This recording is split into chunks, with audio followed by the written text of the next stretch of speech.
নমস্কার বন্ধুরা, আশা করি তোমরা সবাই খুব ভালো আছো। আমিও খুব ভালো আছি। সম্পাস লাইফস্টাইলের আরও একটা নতুন ভিডিওতে তোমাদের সবাইকে স্বাগত। আর আজ হলো সোমবার, ঘড়িতে এখন বাজে 4:30। তো এখন থেকেই তোমাদের সাথে নিয়ে ভিডিওটা শুরু করলাম। সকাল থেকেই প্রত্যেক দিনের মতোই রান্নাবান্না শুরু করে দিয়েছি সকালে উঠেই। যদিও দুপুরের রান্না নয়, টিফিনটাই করছি। আজকে না একটু সয়াবিন আলুর তরকারি আর রুটি করে দেব। সয়াবিন আলুর তরকারিটা করার জন্য সয়াবিনটা যদিও আগেই সিদ্ধ করে রেখে দিয়েছিলাম, আর রুটি করার জন্য তো আটাটা জানোই আগের দিন রাতে মেখে রেখে দিই। কারণ সকালবেলা উঠে আটা মেখে রুটি করতে গেলে বেশ অনেকটা সময় চলে যায়, তাই আটাটা আগের দিন মেখে রাখলে একটু সুবিধাই হয়। আসলে প্রত্যেক দিনই সকালে উঠে রুটি বা পরোটার সঙ্গে আলু ভাজা, আলুর তরকারি এগুলোই করে দিচ্ছিলাম।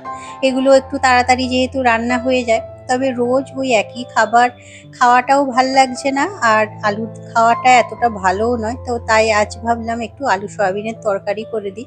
সয়াবিন আলুর তরকারি দিয়ে রুটি খেতে বেশ ভালোই লাগে।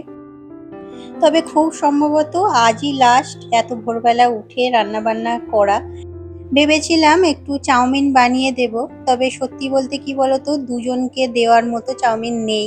দুটো প্যাকেট আছে, কিন্তু তাই দিয়ে বাবানের আর তোমাদের দাদাভাই দুজনের তো হবে না।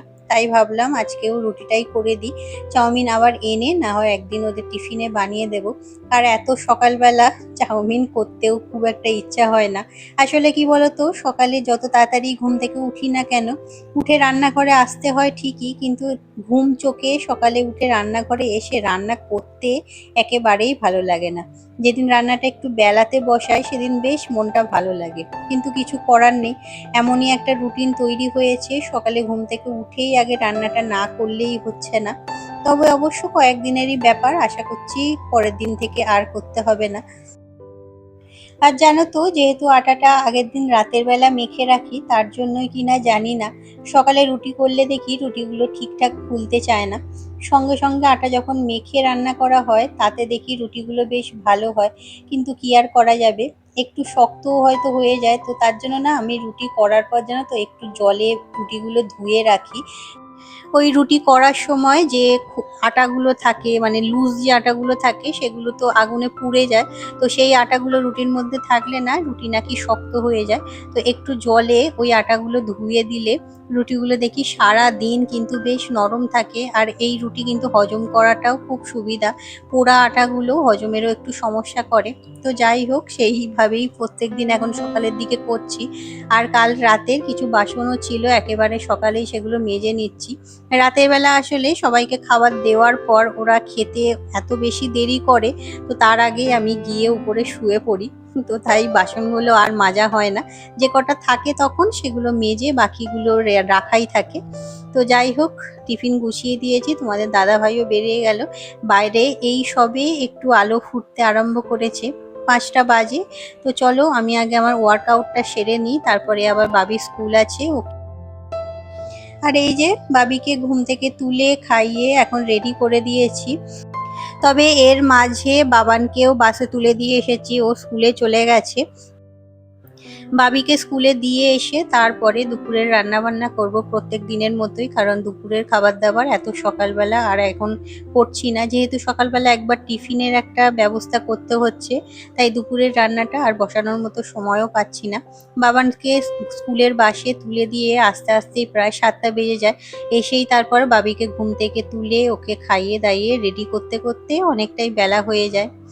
আর এই যে কি দুষ্টু ছেলে দেখেছো, মোজাটা যে পরাবো ও উঠে বসবে না, ও শুয়ে থাকবে, ওইভাবেই মোজাটা পরাতে হবে। তো যাই হোক, ওকে নিয়ে এই যে অটো করে চলে এসেছি স্কুলের কাছে। অটো স্ট্যান্ড থেকে একটুখানি হেঁটে যেতে হয়, বিটি রোডের পাশ দিয়েই হাঁটছি। আর ও কিন্তু অনর্গল এখানে কথা বলে যাচ্ছে। রাস্তা দিয়ে নানা রকম গাড়ি যায়, আর তাই নিয়ে ওর নানা রকমের গল্প থাকে। তো সেগুলোই বলতে বলতে যাচ্ছে। তবে এসে দেখলাম স্কুলের গেট এখনো খোলেনি, তো তাই একটু বসে আছি এখানটাতে। স্কুল ওই যে সামনে, কয়েকজন বাচ্চা এসেছে, তবে স্কুলের গেট এখনো পর্যন্ত খোলা হয়নি। বাবিদের স্কুলে গেট খোলেনি, তো এখানেই বসে আছি। আর এখানে না পিছনে একটা এখানে হনুমানজির একটা মন্দির আছে, তো এখানেই ওর জন্য বসে আছি। এখানে অনেক কাঠবিড়ালি দেখা যায়। আর বাবিকে স্কুলে দিয়ে তারপরে যাব ব্লাড টেস্ট করতে। অনেক দিন থেকেই ভাবছি আসবো আসবো, কিন্তু যেহেতু এখান থেকেই করি, ওই ডক্টর লালের ল্যাব আছে এখানে, তো এখান থেকে যেহেতু টেস্ট করি তাই ভাবলাম ছুটির দিনে না গিয়ে, যেহেতু বাবিকে স্কুলে দিতে আসছি তো এখনই করে নেবো। আজকে বাবিকে স্কুলে ঢুকিয়ে দিয়ে তারপরে যাব, ব্লাড টেস্ট করে তারপরে বাড়ি যাব। সকাল থেকে ওর জন্য কিছুই খাইনি, জলটা খেয়েছি কারণ এত সকালবেলা উঠে ঘুম থেকে উঠে এতক্ষণ পর্যন্ত জলটাও না খেয়ে থাকাটা একটু কষ্টকর আমার পক্ষে। তো জল খেয়েছি কিন্তু আর সেরকম কিছু খাওয়া হয়নি। চলো দেখি বাবাকে আন্টি কখন আসছে, গেটটা খুললে তারপরে ওকে ঢুকিয়ে দিয়ে যাব। আর ও এই যে বসে আছে, ভাবি এখানে বসে থাকতে খুব ভালোবাসে কারণ এখানে সামনে এই যে বিচি রোড, তো বিভিন্ন রকমের গাড়ি ঘোড়া এখান দিয়ে যাতায়াত। কি কাঠবিড়ালি? এখানে না এই যে উল্টো দিকে গাছগুলো আছে এর মধ্যেই দেখো এই যে কাঠবিড়ালি থাকে। তো কাঠবিড়ালিগুলো না বাবি দেখতে খুব ভালোবাসে। আসলে শহুরে জীবনে এইসব জিনিসগুলো তো বাচ্চারা এখন দেখতে পায় না, তো দেখি আনন্দ পায়। তো যাই হোক, ওকে স্কুলে ঢুকিয়ে দিয়ে এই যে চলে এসেছি ডক্টর লালে। এখানে ব্লাডটা টেস্ট করব। তোমাদের অনেক দিন আগে থেকেই বলেছিলাম যে শরীরটা কয়েকদিন ধরেই ভালো যাচ্ছে না, গা হাত পায়ে প্রচণ্ড রকম যন্ত্রণা, বিশেষ করে পায়ের নিচে। বেশিক্ষণ দাঁড়িয়ে কাজকর্ম করতে পারছি না, বা কোনো জায়গায় যদি কিছুক্ষণ বসি তারপরে উঠে দাঁড়িয়ে আর হাঁটাচলা করতে পারছি না। প্রচণ্ড রকম কষ্টের মধ্যে দিয়েই কয়েকদিন কাটছে, তার জন্য রেগুলার ভিডিও শেয়ার করতে পারছি না তোমাদের সাথে। তোমাদেরকে এর আগেও আমি বলেছিলাম, তবে কি ডাক্তার দেখাবো সেটাই বুঝে উঠতে পারছি না। কারণ একবার মনে হচ্ছে হয়তো ইউরিক অ্যাসিডের জন্য এটা হচ্ছে, আবার একবার মনে হচ্ছে কোনো অর্থোপেডিক সমস্যা। তো সেটা জানার জন্যই আজকে ইউরিক অ্যাসিডটা আর সুগারটা টেস্ট করে আসলাম। কারণ সুগারটা আমাদের মোটামুটি বাপের বাড়ির দিকে সবারই আছে, আমার বাবা মা এমনকি তার আগের জেনারেশনেও কিন্তু সুগারের সমস্যাটা সবারই ছিল। তো সেটাও ওর জন্য টেস্ট করে আসলাম। তো রিপোর্টগুলো পাওয়ার পরে ঠিক করব যে কোন ডাক্তারকে দেখাবো। তো যাই হোক, টেস্ট করে এখন এই যে বাড়ি চলে এসেছি। রান্নাবান্না তো করতেই হবে। আজকে মাছের ঝোল করছি একটু সবজি দিয়ে, আর করলা আলু ভাজা করব। সমস্ত সবজি আগের দিন রাতেই আমি কেটে রেখে দিয়েছি, যেহেতু সকালবেলা এখন রান্নাটা একটু তাড়াহুড়ো করেই বেলার দিকে করতে হয়। তো তাই আগের দিন থেকে ব্যবস্থা না করে রাখলে সত্যি খুব অসুবিধা হয়ে যায়। আর ব্লাড টেস্ট করে জানো তো আস্তে আস্তে অনেকটা দেরি হয়ে গেছে। তো এসে তাড়াহুড়ো করেই রান্নাবান্না করছি, কারণ এগুলো কমপ্লিট করে তারপর ঘরের যা টুকটাক কাজ আছে সেগুলো সেরে আবার যাব বাবিকে আনতে। তবে ব্লাড টেস্টের রিপোর্টটা আজকে বিকেলে 4টের পর পাওয়া যাবে। অনলাইনে দেখি যদি ডাউনলোড করা যায় তো করে নেব, না হলে কাল আবার বাবিকে যখন স্কুলে দিতে যাব তখন একেবারে রিপোর্টটা নিয়ে আসবো। আর কাল বিকেল থেকে পায়ের ব্যথাটা আবার প্রচণ্ড পরিমাণেই বেড়েছে। অনেকেই দেখে সেটা হয়তো বুঝতে পারে না, এমনকি আমার বাড়ির লোকও খুব একটা বুঝতে পারে না, কিন্তু আমি বুঝতে পারছি এই নিয়ে কাজ করতে প্রচণ্ড রকম অসুবিধা হয়।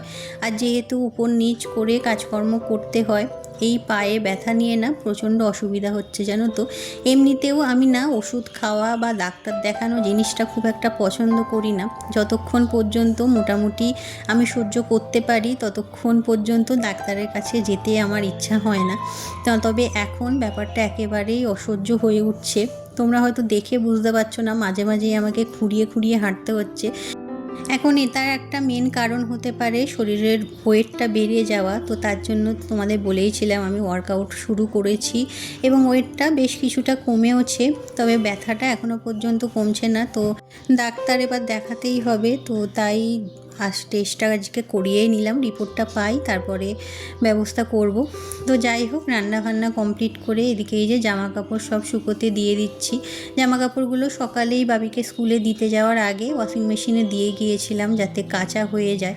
আর এখন যেহেতু মেঘলা হচ্ছে, জামা কাপড়গুলো না শুকোতেও অনেকটা সময় লাগছে, তাই বাইরের দড়িতেই মেলে দিলাম।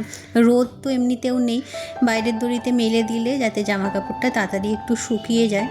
তবে বৃষ্টি আসলে তখনই হয়ে যাবে অসুবিধা, তবে কিছু করার নেই জানো তো। এই যে যেমন বাবানের কয়েকটা জিন্স ছিল সেগুলো কেচেছি, এবার এইগুলো শুকোতে তো এমনিতেই বেশি সময় লাগে, আর ভিতরের দড়িতে দিলে এগুলো আজকে সারা দিনেও শুকোবে না। তো অগত্যা বাইরের দড়িতেই দিলাম। যতক্ষণ না বৃষ্টি আসছে বাইরের দড়িতেই একটু থাকুক, তারপরে না হয় ভিতরে মেলে দেওয়া হবে। তো যাই হোক, তোমাদের কয়েকটা কমেন্ট পড়ে নিয়ে চলো। আমার আগের দিনের ভিডিওতে গৃহিণীর রায় থেকে সমাধি তুমি কমেন্ট করেছিলে মাছে নুন হলুদ আমিও মাখিয়ে রাখি না, রান্নাঘর গুছিয়ে রাখলে রান্নাঘরে গিয়ে কাজ করতেও ভালো লাগে। একদম ঠিক কথা বলেছো।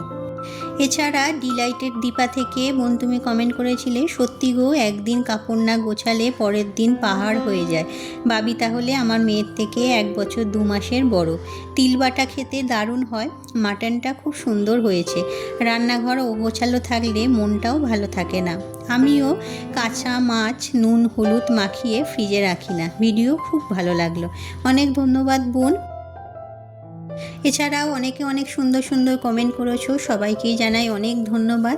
আর এর সাথেই ভিডিওটা আমি এখানেই শেষ করছি। আশা করছি তোমাদের ভালো লেগেছে। ভালো লাগলে একটা লাইক করে দিও। টাটা।